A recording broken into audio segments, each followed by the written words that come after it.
Welcome to our Sizzle and Substance Speaker Webinar HFMA Annual Conference. We're really looking forward to your participation during this interactive session as we explore some fun and proven ways to engage attendees and enhance their learning experience at the conference. It's now my pleasure to introduce Sarah Michelle, Vice President of Professional Connexity for Velvet Chainsaw.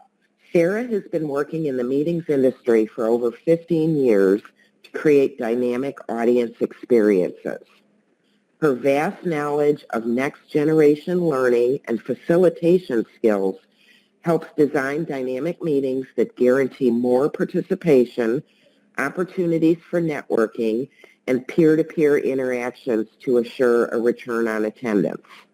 She is a certified speaking professional, awarded by the National Speakers Association, as well as a nationally recognized expert on networking and the creator of the networthing process. I'm very excited to welcome Sarah, and with that, I will turn it over to you. Thank you, Sue. Welcome, everybody. I'm so excited that you valued this time and that you're here to get some ideas around how you can improve your delivery and your engaging learning experience. And what you're going to learn today not only is going to help you have a rocking good session, but hopefully even help you in your career, because today it's all about the way we present information and engage people. So I'm excited to find out who's here. And as Sue mentioned, we're going to be using that chat box. On my screen, it's on the far left side. And what I would like you to do right now is jump in there and tell us where you are. So where are you calling in from? If you want to tell me what the weather is, God's country, Todd. Can you be a little more specific? I'm not sure what God's country is. I've heard that. Iowa. Oh, wow. Okay, Kevin in Seattle. Thanks, Kevin. We're having Seattle weather here in Colorado, where I'm calling in from. Lorraine from the great state of Michigan. I'm from Michigan, Lorraine. Fort Smith, Arkansas. It's raining. Grant, welcome. Lori in northern Michigan. Sean, Fort Smith, Arkansas. I think that's Arkansas, right? Sunny, Southland, Sam. Jonathan in Atlanta. John Walker in Arkansas. Awesome, welcome. You guys are from all over, which is great. We're getting a great cross-country representation. Tracy in Richmond, Virginia, Chris in D.C. I was in D.C. last weekend, Chris. It was gorgeous weather. Katie in Illinois, and Maury in Little Rock, Arkansas. Awesome, welcome. Well, great. So you guys have found the chat box. We're going to be using that a lot. And I want you to not only engage with me at different times, I'm going to ask you to respond in there, but if you want to engage with each other, this is really, the more we can make this social, the better for everybody and learning. So thank you again for your time and attention today. And I've got 3 learner outcomes that are my goal for this session. The first one is we're going to compare and contrast kind of the differences between information, education, and learning, because there's some very distinct differences, and then really kind of look at what we're aiming to do. And then the second one is I'm going to give you some brain-friendly strategies to make content stick based on some evidence-based research. You're going to really get some information today about kind of a crash course on how we actually learn, how the brain works. And then number 3, we're going to identify the 4 essential components of instructional interactivity, kind of as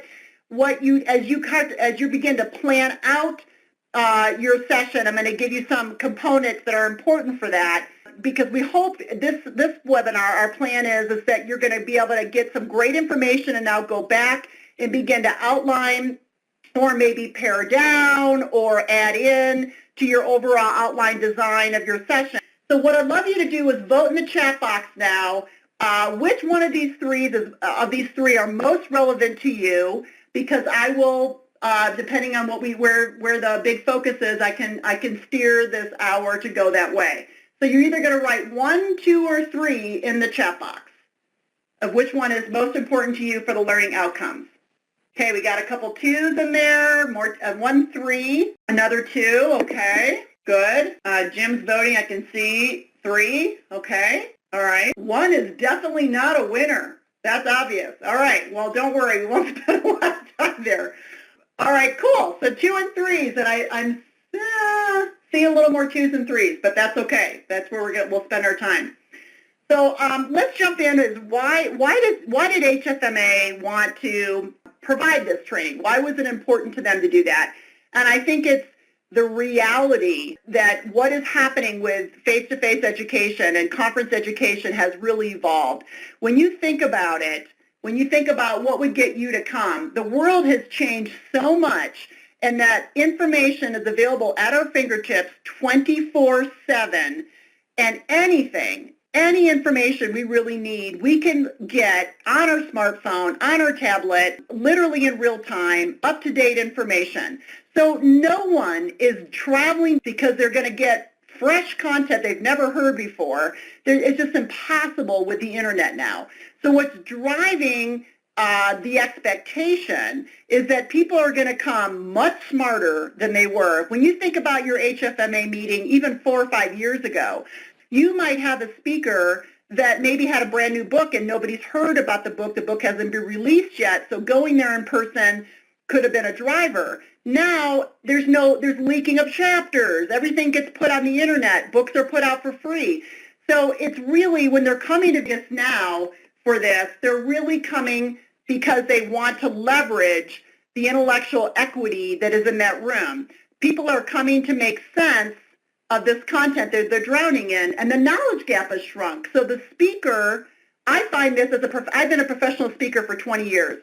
I find this incredibly helpful and positive that I no longer have to be the smartest person in the room. I just now have to figure out, how do I leverage this intellectual equity? How do I provide content that then everybody gets a chance to jump in on, so that we all get a little bit smarter? But that has changed the role of the speaker. The speaker is now more of a guide, more of what I call a sense maker, and a facilitator.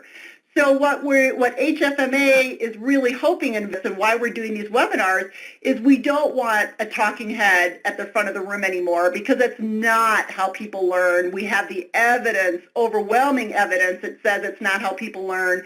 And so we want to be modeling good education, and we want to be seen as a learning organization. And the more that we model that with you guys, the content experts, where you're going to be sharing, important content, and then guiding and then making sense of this content for them.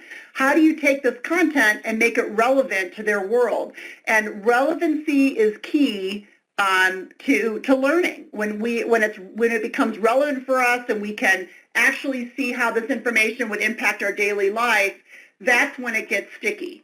Right? And what we know about today's world is we are in an experience economy everywhere, and this is only driving more and more and more with experiential learning and artificial intelligence coming into play, and the rise of AI, and that it's all about experience. And so the more our conferences can really get involved with this experience economy and let participation be the driver, and instead of what I like to say, instead of having our education sessions be like speaker-centric, we want them to be participant-centric, so that it's really about the participants.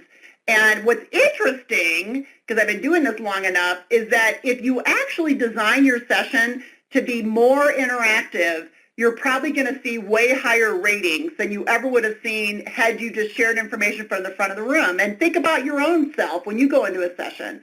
And those sessions that end up getting the highest ratings are the ones where people felt engaged and they actually learned from other colleagues in the room. You actually delivered some networking value for them because you had them interact with people in your session that they didn't know or had never met. And suddenly your session becomes so valuable because they learn, and they learn from others. So what we know about the 20 years of research in neuroscience, biology, and cognitive psychology on human brains, we've got over 20 years of overwhelming research and proof and data that the brain has 100 billion neurons, and if you're not a math person like me, that's 11 zeros 10,000 connections per neuron, and more than 1,000 trillion connections. That's 15 zeros. So what does that really mean?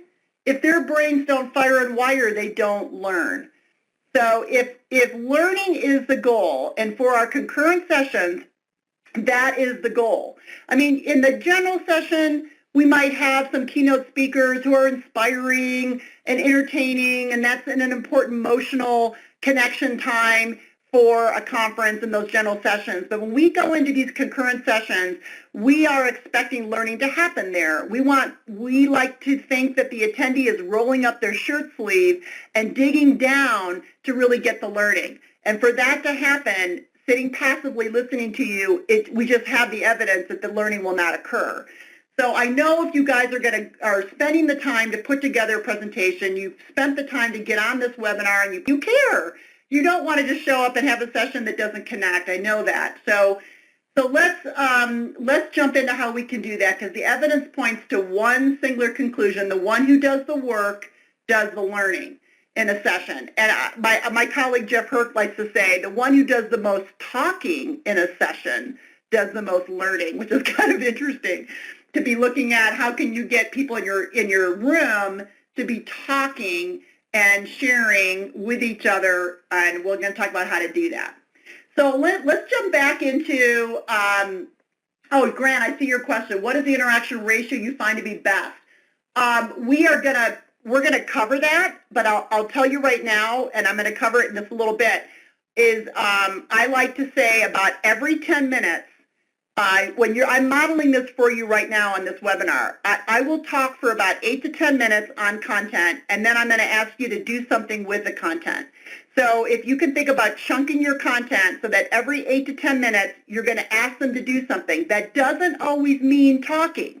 It might mean reflecting. It might mean write this down. Write down what you're thinking about. Or it could be a number of things, but you're going to ask them to do something every 8 to 10 minutes. I hope that helps, Grant, and we're going to cover that in just a bit. So right now in the chat box, how do you know if you have learned something? Just jump in the chat box and tell me. How do you personally know when you have learned something? Looks like multiple people are typing, but I don't see anything yet. Here we go. Sue, you're able to teach it. Okay. What else? Lorraine, if I can connect to it to my real-world situation and ready to try it. Kevin, when I find myself using the tool information in my daily responsibilities, if I can explain it to someone else. Katie, if it changes behavior. Lori, when it sticks and you're able to see it. Pam, when you're able to recall it and apply it. And Sam, if explain it to your 90-year-old grandma. Oh, God, those are awesome responses. So, yeah, I mean, there's a common theme here, right? If I can teach it back to somebody, then I know I've learned it. Or if I immediately can apply it into my daily life, I know I've learned it. And I love Katie's answer. If it actually changes behavior, I know I've learned it. Because we like to say learning is really a transformational process. And if learning leads to an attitude, and I would add behavior or skill change, learning has occurred. And I think we're going to be seeing in the future more conferences, particularly professional associations, kind of measuring the result of a session on whether or not, 30, 90 days, 60 days later, they're checking in with their members and saying, hey, in what you learned in Vegas, did it result into an attitude, behavior, or skill change, or something that you effectively began to use in your daily job? And when we start getting those kinds of measurements of people saying yes, now all of a sudden the return on investment for attending the annual meeting is a no-brainer. And I think professional associations are really going to have that opportunity because so many companies have cut back on training that they're going to be relying on the associations to pick a lot of that up. So, all right, so let's talk about this. This is called the DIKW. It's an old model. We did not make this up. It's been around for a while. It's about the learning process. And at the bottom of the pyramid is kind of the very first basic thing with learning. So, when we get some data, so let's say in your session you share a statistic, that's data. The next level is information. You're going to share why this data is important, why it might be important for them to know, where it came from, why was this piece of data even presented to them, and why does it make sense. And then the next one is really the knowledge, where we often will get to and say, okay, so here's a stat, here's a piece of data, here's why this information is relevant to you, and here's the knowledge. Now here's how you might apply this, or why this might be relevant to you in your job. But sadly, most education sessions at conferences kind of stop there. We do the data, we give the information, and then we share the knowledge as to why it might be important. But what we really want to get to is the top level of that pyramid, which is, do they really understand why this knowledge is going to be useful? Can they actually understand where they might use it? Can they put it into context as to how that might be relevant with their particular customer or client? And then most importantly, do they actually have the wisdom and understanding to go explain it to my 90-year-old grandma? And to get to that wisdom level, it requires the brain to actually talk about it, write about it, think about it, share it, and that usually requires some kind of interaction for that to have happened. And if people are walking out of sessions with that understanding and wisdom level of knowledge, we will be seeing off-the-chart scores, and more importantly, we're going to actually see behavior, skill, or attitude changes. So in order to do that, I want you to be thinking about that you're the sense maker. So the more you allow the audience to wrestle with the content, I mean literally wrestle with that content, and that's that throwing out some content and then getting them, I like to say it's the so what, so here's why you should care, here's the what, and now, or here's the, so what, and then the next part of the wrestling part is the now what. Now, what do I do with this? So what? You gave me something interesting here. Now, what do I do with it? Well, I'm going to have to discuss it. I'm going to have to write something down. I've got to do something with this to get to that wisdom and understanding so I can assimilate this knowledge and know how I'm going to use it. And the best way we see that happening is what we call peer-to-peer learning, or peerology, which is a word you're going to see emerging more and more in the vernacular, especially around education. And peerology is really peer-to-peer learning, when peers sharing with peers. And what we know, again, that whole thing around how people are coming into the room so much smarter than they were before because of all the knowledge at their fingertips. And trust me, if any of you on this call have presented in the last 3 to 6 months, I guarantee you, if you shared a stat, how many times did you have somebody, literally go, excuse me, actually, and correct you? Because they're Googling it, and the stat has changed, and, they're going to correct you on it.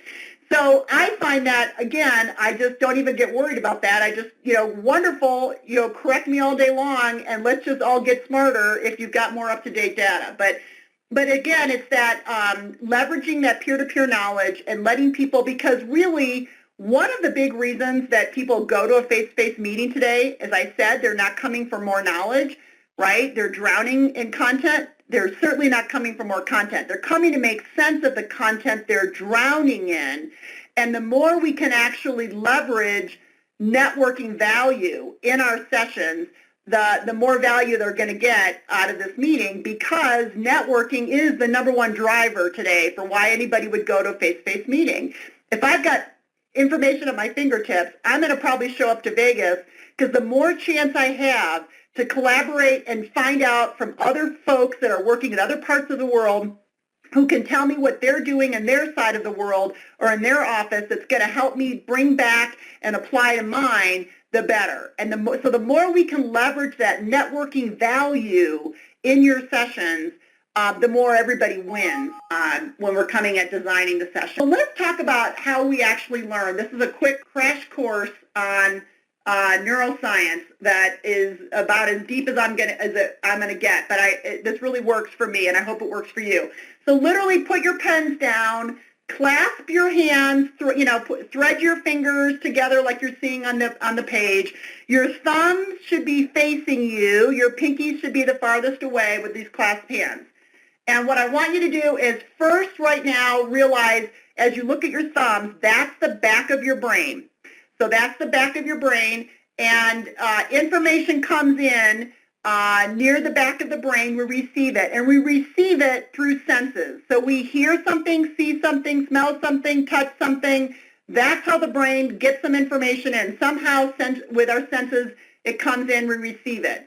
Then immediately the brain, now do your pointer fingers. Point straight up with your pointer fingers, and immediately the brain does what we call reflecting and connecting. So it immediately says, okay, when did I last smell this, see this, hear this?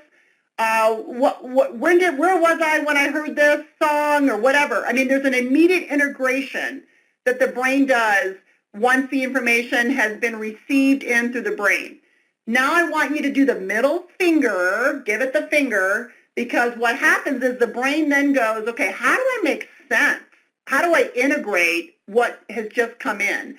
And often, this is where we apply meaning. So often when you tell a story, this is where the brain really quickly is able to integrate and make sense, because it goes to how do I feel about this? How did I feel with last time I was presented with this song, information, whatever? And it allows the brain to quickly create a picture. And the brain, by the way, thinks in pictures. That's why we dream in pictures. We don't dream in words. And so it does that integration really well. And then finally, wiggle your pinkies. That's the front of your brain. That's the frontal lobe. And that's where the executive skills are in our brain. And that's where we test ideas as we speak or write.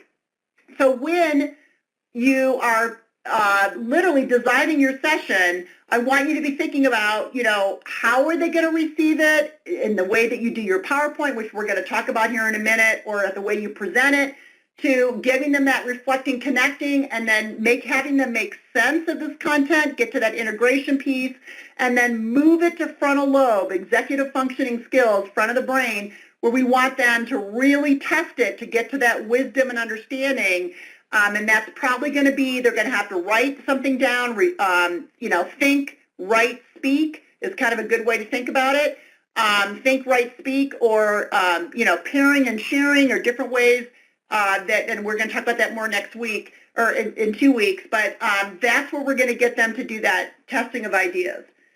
So when learning requires us to receive information with senses, connect the experience and knowledge, make sense of the information, that wonderful radio station that we all care about, WIIFM, which is what's in it for me. The brain is going, why should I care? Why should I listen? And we've got to get that to that wisdom and understanding of why they should care, the relevancy, the context of the learning, and then finally testing ideas through speaking and writing. So think about right now and jump into the chat box. How can you devote at least a third? I mean, a third is a lot, but, that's maybe a goal. Even if you could get a little less than a third, I'd be thrilled. It's about shooting for around a third of your program for attendees to think about, connect, make sense, and discuss content instead of just listen. Now, if you are thinking to yourself, oh, Sarah, I have way too much content. I couldn't possibly give anything up in my 60 minutes to allow for this, then my response to you is you have too much content.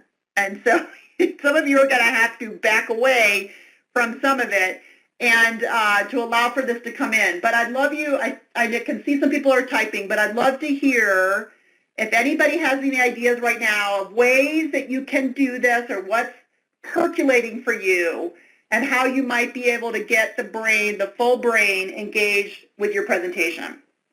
So I see some people typing. It hasn't shown up yet. Lots of people typing. Okay, hold on. There we go. Kathy, have a simple project for them to work on in small groups. Awesome. Kathy, Jim, use a case study and table discussions to report out, build a takeaway plan. Love it. Love that one. These are both awesome.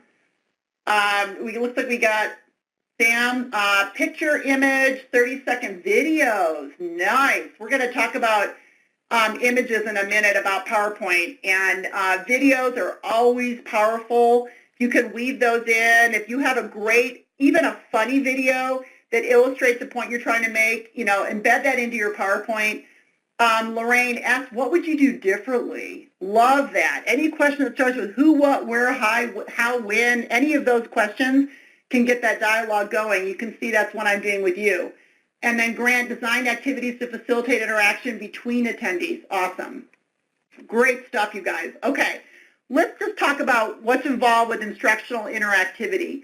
And you know, really what that means is an interaction that actively stimulates the learner's mind is what we mean by that. And there's kind of 4 components. And the first one that's so important, and I can't stress enough, and that's this word context. The framework and conditions of the relevancy of why this content you're presenting is important. If there's one thing I want you to get out of this is relevancy is king. Context is king today for everything. I mean, our brains are overloaded, and if we can't see the relevancy for why I should listen to you, why should I integrate this information that you're presenting at the front of the room, if you can get me hooked by the context and the relevancy and immediately make me see the connection and that integration of how I could be using this in my daily work, how this might improve my life, you've got me. And so the way you open that session and setting up that context and relevancy is so, so, so important. And anytime you're going to even do an activity with them, you want to make sure you do the context. Now, I will tell you, I don't always give them the context when I ask them to do something. Once I've gotten their trust and I'm halfway through the session or something like that, I often will have them do something. I won't tell them why they're doing it, but I process it afterwards, because actually the brain likes that as well when you can kind of mix it up. So get them to try something, they do an activity, they're not really sure why, and then often I'll say to them, why do you think I just had you do that? And I let them make the connection, and beautifully the audience does that. They'll tell you exactly why, and often they'll come up with things I hadn't even considered as to the connection. So don't think you can always have to tell them the context up front in the activity, but certainly in your opening, as you are in that first 60 to 120 seconds, you know, right after you've been introduced or you've quickly given your background or whatever, however you guys are doing it. And by the way, I don't even know, Sue, how that's happening if you guys are introducing yourselves or if somebody's introducing you or how that's working, but you want your introductions to be short because all of your relevant information is on the mobile app, it's on the website, it's in the program. People are smart, they can go look you up. Don't spend a lot of time in introductions. Jump right in, and you want to get them between the eyes on context and relevancy. And then the next one is really that challenge in designing this. You know, when you're going to design an activity, you know, what is the stimulus to action within that context? So I think, the chat history got clear, but I think it was Jim that said present a case study, you know, have them work on a case study. That's a great example of, you know, you're going to give them the context, the case study is super relevant, something that they are dealing with every day. The challenge then is to go through this and this is that action they're going to take on this context. And again, the more relevant the case study, the better. And then the activity is like that physical response to the challenge. So then maybe they're working in groups, they're talking through, you know, what they're going to do, and they're involved in that networking and that peerology is happening. And then, of course, that feedback is really important. So the reflection of the effectiveness. Now, often in a session, there isn't time to have, for example, every small group report out. You won't be able to do that. But you could always do, you know, you could ask for a couple volunteers to report out and get it from 2 different sides of the room, and that's generally speaking going to cover probably, you know, a lot of the comments most everybody would say. Sometimes I say, is there anything anybody wants to add that hasn't been shared? You don't want people to repeat what's already been shared, but that's another great way to do that. But you always want to give that debrief or feedback. Now, sometimes if there's no time to have everybody or even to do call-out responses, sometimes I just walk around the room and I eavesdrop on the conversations, and then when I bring them back from the activity, I'll say, wow, here's a couple things I overheard. I don't call out who said it. I just say, here's a couple things I overheard, and that's a chance for me to give that feedback on the effectiveness of the exercise. Sarah? Yeah. There's a Yeah. question in the queue. It says, can you provide some tips on opening a session and how to engage and get them excited? Yeah, let me give you a couple of ways. So, you can, really, honestly, just jumping in with this, what your focus is on is why should they care? Why should they pay attention? So even just setting up the session into their context and relevancy is good. Often a story, opening with a really powerful example, and not a long story, but a powerful example of something real that you either experienced or somebody you know really well experienced, that illustrates the necessity and the challenge of the session, of the problem that your session's really getting to, is a very powerful way, because remember, the brain thinks in stories, so in pictures. So if you can say, you start off the session with, let me tell you about what happened last month with patient X or with customer Susie, and then you tell them the story, and you're building in the challenge, the problem, what happened, the result, and you kind of effectively tell the story, and then you go, so that's why we're doing this session, so that you never have to have that experience. So a story is a great way to do that. You can even open up with an exercise, but most importantly, if you just hit them between the eyes as to the context of the session, why it's important, why they should care, often sometimes even giving them some idea of what's going to be covered and how you're going to tackle the next hour is good. You saw the way I opened where I gave you the three learner outcomes, and then I immediately asked you to vote on which one of those three was most relevant. That's another great way to open. Put your learner outcomes up, have them quickly get into groups, or pair and share with another person, and pick which one of those three is most relevant. Immediately you've got people talking and connected, and they're giving you immediate feedback as to what they really care about in your session. The only thing is you got to be willing to kind of go, all right, nobody wants number one, so we're going to quickly go over that. But that really shows people you're willing to kind of tailor it to their needs. So share an example in the chat box when you experienced an instructional interactivity in a session that you found helpful or memorable. So just tell me, was there something that you personally experienced that was so powerful in a session that today you still remember it? You may not even remember the speaker, but you remember this activity that was done that really drove home the learning. Can you tell us in the chat box what that was? Like multiple people are typing. I love this because it gives me this. Okay, here we go, Kathy. No slides had words, only vibrant pictures. Nice. Nice. I'm going to show you a great tool for doing that, by the way. Hopefully you've noticed in my slides, you will very rarely see, unless I've got a question like this, I usually don't have more than 7 words on a slide. I use a lot of pictures, and I'm going to show you what I use to do that. All right, there's a lot more people typing, but I don't see anything beyond Kathy. It just says, here we go. Sean's trying to type. Lori's typing. Lori played a game guessing answers to questions, and then they gave us the answers, and the whole group discussed it. Nice. Or prolonged role-playing exercise that engaged the whole audience to demonstrate a specific concept. Great, Nita. Thank you. All right, cool. Well, there's a couple more coming in, but I'm going to move on because I'm looking at my time here. And this was really important to you guys, 5 brain-friendly strategies. And I'd like you to consider which ones you could adopt for your program as we go through these 5. And the first one is talking trumps listening. So that's your first brain strategy. So the more you can get them engaged, always the learning is going to occur there more than it would be on listening.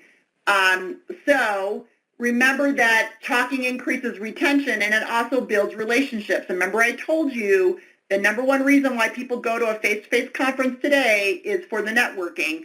And so if we can deliver that in these sessions and help build relationships that continue way beyond Vegas, we will have achieved our objective in Vegas. And the second strategy I want you to think about is meaning always trumps content. And meaning is context. Meaning is relevancy. That's that sense making. So anytime you can get them to really understand something, get the context, how am I going to apply this? What would this look like in my daily life? How would this work with this, horrible situation I've got going on at this one hospital or whatever it might be, or insurance company? that always trumps the content. So if you have to back off some content to allow for more meaning, you hopefully have permission today to do that, because that's what people want for learning. It's how the brain learns. So I got asked the question earlier about this, and I mentioned it, but this is literally how I plan out when I'm doing a keynote or delivering a concurrent session. This is literally how I do it on my floor. If you were to be in my office, you would see index cards on the floor, different colors. And so what I do is I chunk the content. So I look for, so for example, if it's a content piece, it's on a blue index card. If it's an activity where they're going to think, speak, or write, it's a pink card. And if I'm going to tell a story, if I've got a really good story that's going to drive home that meaning and get to that integration, then that is a yellow index card. And then I literally put them on the floor and I look for these kind of patterns. So if I see way too much blue, which is the content piece, and I look at this, I've got like maybe 15, 20 minutes of talking and they haven't done anything here. Wow, I need to put a pink in, or I need to put a story in, or I need to show a video. I need to break the preoccupation. I mean, the reason why we have commercials, if you still watch normal television these days, you guys know every 8 to 10 minutes there's a break in the programming for a commercial, and that's because the American Advertising Association years ago realized the attention span is that long. So we break preoccupation and know that you're going to go get your drink or whatever, come back, and we're going to have you back again focused for another 8 to 10 minutes. So design your program that way. And it doesn't mean you have to do an activity, but you're going to get them, you're going to break preoccupation, show a video, tell a story, get them to write, reflect, or get them to talk to get that relevancy. And so you're going to shift the energy in some way every 10 minutes. And so lots of ways to do that. You can do that in small groups. You can do that in one big discussion with the audience. You can do it with polling. There's some fabulous software. Slido is one of them. Poll Anywhere is one of them. Slido is free. Poll Anywhere will make you join and pay something. But lots of ways to engage your room. And the old-fashioned raise your hand if you agree with this. I mean, there's so many ways to get them involved. Again, we're going to talk about that more next week, or on the 15th, excuse me. Peer discussion and reflection always allow time to connect new information to past knowledge. So that's how the brain works. So when you're presenting something new, that discussion, that peer discussion allows them to go, man, you know, this is how we've always done it.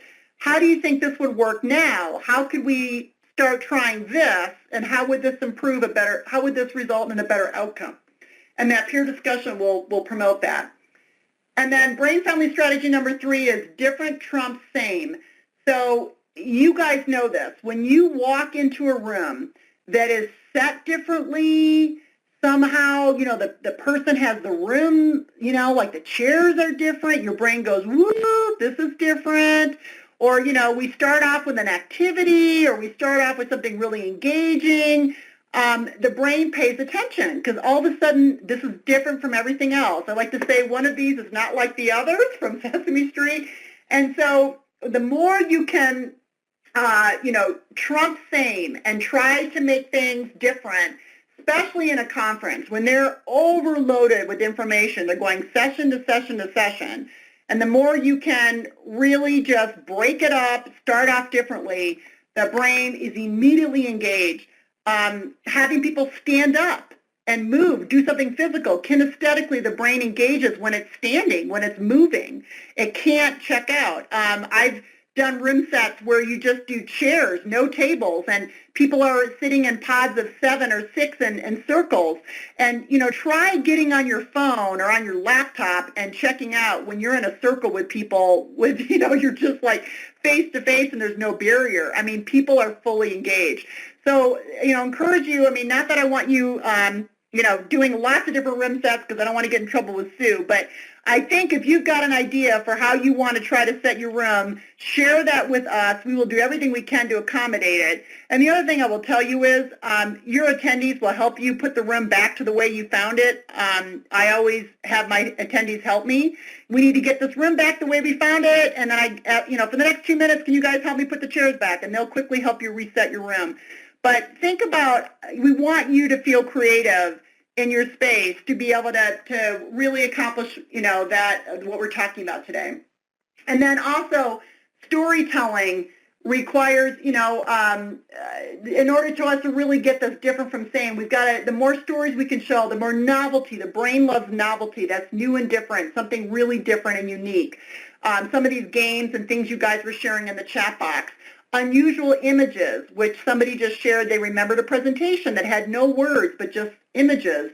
And as I shared, that's how the brain remembers. So blending information and stories creates that perfect presentation. Think of it like cake, right? You've got a layer of facts followed by story. And then you're going to give them some more information and then the story. And the story brings home that relevancy, that integration. And then if you can get them to share their takeaway from that, that's even better. And then remember, images always trump words, okay? The brain remembers that. Look at this slide. Look at that image. And now look at this image. And you tell me which one your brain liked better. I guarantee you it was the picture and not the word. Recognition doubles with pictures, okay? The brain remembers in pictures and the recognition is doubled when we use images. 50% of brain processing is devoted to visuals, 50%. So leverage that, and if you're curious as to the slides I've created here today, I've done them all in haikudeck.com. This is an actual screenshot of their homepage. It used to be free. Of course, it's not free anymore, but they do have a way to get in and try it. I don't get any kickbacks from these guys. I was an early adopter, and I just love them, and I build all my decks in here, and what's really cool about it is you literally just put in a keyword and then they come up with the image, and these are all curated content images that you have the rights to use. You don't have to go and try to make sure that you have the right to use the image or pay for it. They've done all the constant contact. Every image that they have in their library is you have permission to use. So I really like that. And anyways, there's lots of other ones out there, but this happens to be the one that I use. The point is use images, okay? Images and videos are way more powerful. And the last strategy is shorter trumps longer. So again, the attention span is getting shorter and shorter. We are all participating, and I think the last stat I saw was 8.5 to 9 hours a day consuming digital media. And so our brains are our attention spans are getting shorter. And so, really that chunking content will help you. And the more interaction you can build in so that you're breaking preoccupation and getting them, and think of these kind of 10-minute bites that you're going to do, and then getting them to do something with the content would be the better. This is also the reason why you're seeing shorter general sessions, you're seeing TED Talks. Rarely do we see a speaker on the main stage anymore doing 60 minutes. A lot of that is because of this reality. So that was a lot of talking. I want to know now which one of these 5 brain-friendly strategies will you adopt to rock your program in Vegas. I'm going to put them back up again. Talking trumps listening. Meeting trumps content, different trumps same, images trump words, shorter trumps longer. And tell us in the chat box which one of these is kind of resonating for you, or which one do you still have more questions on, because we've got time now for me to answer your questions and hear from each other. So Chris, talking trumps listening, I think Kevin said, or Kevin is saying the same thing, and Lori likes different trumps same. Awesome. Trumps longer. Great. Oh, sweet. Oh my gosh. Grant ranked them. Thank you, Grant. Sam was 4. Great. Images trump words. Yeah, definitely check out Haiku. If anybody has something besides Haiku Deck, please share it. I haven't found anything that's as user-friendly as Haiku Deck is. And by the way, you export it, you build it on their website, but then you export it into your computer. And they export into Keynote, and it exports into PCs. Grant, you only have one choice. I think you're saying, Sam. No, Grant doesn't have one choice. He can rank them. That was cool. Presentation media has great images. You can customize them too. Thank you, Lorraine. Awesome. What other questions, or what can I help you with in terms of as you are beginning. How many of you, is anybody done with like their presentation? Like, do you have your slides built out, or are you still forming your outline? Where are people at with that? Kevin's saying no. I think you're saying no too. You don't have it built out yet, which is good. We wanted to do this before you got too far down the road. Kevin, have an outline, transitioning to DAC, good. So we wanted to do this before you got too far because we didn't want you to have to go back and do a lot of correction.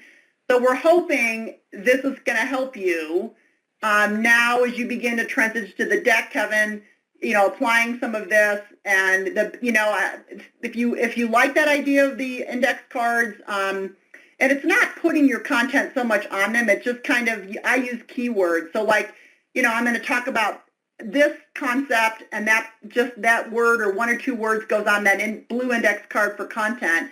And then on my pink card for story, I just put a name of the story or something about the story that I know what that story is, and then the name of the exercise. But visually, that really helps me see the flow of my session. Sue, for case studies, there's a template that many people use. Is there a way to make case studies more brain-friendly? Ooh, that's a great question. The best way to make case studies more brain-friendly really is to look at what we just talked about. So getting them to, the case study is probably written, it's written out, so they're going to, read it, and then I often find, I don't know how big you're going to make your groups, but sometimes it's helpful, depending on personality type. I don't know enough about HFMA members. They tend to be more introverted or extroverted, but you always need to plan that you still have probably 40% of your people have introverted preference. And so getting them to reflect first, so giving them the time to reflect on the case study. Another option is to maybe let the case study get out in advance so people have a chance. I mean, we call that the reverse classroom. We're seeing more and more of that in higher education. People are reading and expected to show up in the session ready to discuss, so that you're not wasting time for people to read a case study and process that in the room. That's one thought, but giving people the time to simulate it, and then maybe write down I think that reflecting and writing down immediate thoughts, giving you the chance for that to happen, and then that sharing of information in small groups. If you get your group more than 5 or 6 people, the introverts won't speak. So you want to make sure, I love putting people in triads, groups of 3, because if I go into my session with my buddy that I work with, that we work in the same place, that everybody sits with their coworkers, which is so crazy when they're coming to network. If you add a triad, if you say, I want you to get into groups of 3, that third person is probably not going to be their buddy. It's probably somebody outside of their sphere of influence, so now you're going to get that different perspective idea. And right up front, I would just say to them, look, let's just all practice innovative networking. And we know you're here to network. We know it's the #1 reason why you come to HFMA.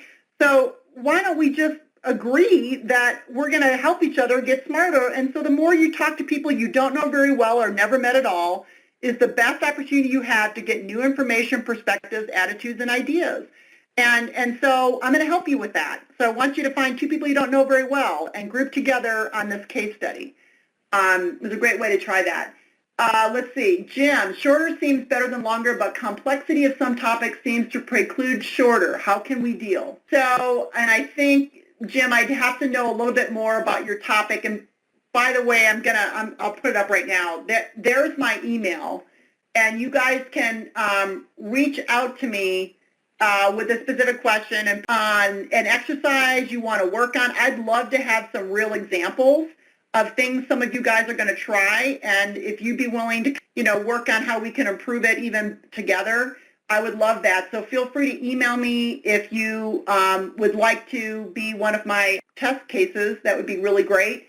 So I'd have to know more, Jim, about that, the complexity of it, and I don't know I'd have to know more to know if there's going to be, how long the session is, and is there potentially an additional session that's going deeper. No matter how complex it is, the only way you're going to get to meaning and understanding is for people to make that fire and wire connection as to that relevancy. And so, we work with a lot of STEM organizations, And we've helped, I've helped, nuclear scientists literally infuse more interaction, and they will, they always tell me it can happen, and then it happens, and then they kind of go, my God, you were right. So, less is more. If people need to get more, point them in the direction of where they can go to get additional information, or how do they go deeper. Always have, and I think, Jim, it was you, somebody said way up front in the beginning of the session that that you created an action plan. Was that you, Jim, about the session at the end, kind of where do we go from here? And I think that's really important on, yes, thanks, Jim, on how, where do we go from here? So how can you learn more? How can you go deeper? Maybe even helping them navigate. If there is an additional session offered at the conference that's going to go deeper, share that, talk about that. Is there a way to come together in a small group? Is there a way to go into a session where they can dig up deeper? And so be part of that navigating for them. Your role as a speaker, I think, is to help us navigate for, be a navigator for helping people figure out, how do I learn more? How do I get more? And have links and have more information for them to dig deeper. You don't have to present all the answers in 60 minutes. Show people where they can go for more information on that. And I think Lorraine said an appendix. That's a good one. So is there anything else people want to bring up? We're near the top of our hour. It looks like Grant is typing something. I'll wait for Grant to get his up there. I can see there's something happening. And Sue, if you're still on, hold on, Sue. What design changes do you make for a 3-hour session rather than a 60-minute session? Great question, Grant. And I think what's really important with a 3-hour session is that you are definitely looking at chunking that you're building in. I'm assuming, Grant, that we're building in a break with that. I hope to God. And if we have not put that into the schedule, you need to physically put it in that you do a break. You can't hold people for 3 hours sitting down. So there's got to be that break. It's going to be important on the second half of that 3 hours that you're probably building in more interaction and activity so that the brain can stay engaged. Sue, you want to comment, Sue? Yes, actually we definitely have breaks built into those longer sessions, so that's a really good point to make. Yeah, so I think it's, you might even, and Sean, we have a plan for a break and 4 activities. Good, Sean. I think that's great. And you might even want, and I'm sorry, my chat history cleared. I forget who just asked me that question about the 3 hours, but you know what I would do is you might want to say, in this first hour, we're going to be tackling this. And then, they take a break, and then you bring them back, and you might even try to do that and not overwhelm them, and then here's what the next hour is. So maybe you give this overview, but you kind of chunk it for them so their brain can easily go, all right, so we're going to cover this now. And again, it's, the more you can get them up and moving and sharing in that 3 hours, the better. I like to think of 3-hour sessions as deep dives. These are deep dives. So it should be that way. It should be a lot of hands-on and experiential and really getting down and dirty on this topic. And it's rare to see. I'm so happy you're doing them. It's rare to see these days in conference education. But that's really where the learning will get very sticky. Well, Sean, I think that Sean was commenting on the 3 hours and time for a break and 4 activities. So that's great. Thank you so much for your great participation, all the great comments today. So with that, I will end it. Sue, any final words before I sign off? Yeah, thank you so much for all the great ideas, and the great thing about them is they're pretty simple. It's not simplistic, and it takes a lot of discipline, I think, to rethink how you structure these. But I think when people start working on these, it's going to be very rewarding. I know I've really tried when I do things to cut down and get rid of the bullet points and use those images. The other thing I wanted to throw out there for next time is we do have polling technology that we're making available to everyone, so we'll work with you, and maybe as part of the demonstration, if you will, of how to utilize different technologies and tools, we can share some examples of how to work with the polling technology. Thanks again, everybody. So you can get back to your busy day. And thanks, Sue, for investing back into your peeps with a great series of webinars. Have a great day, everyone.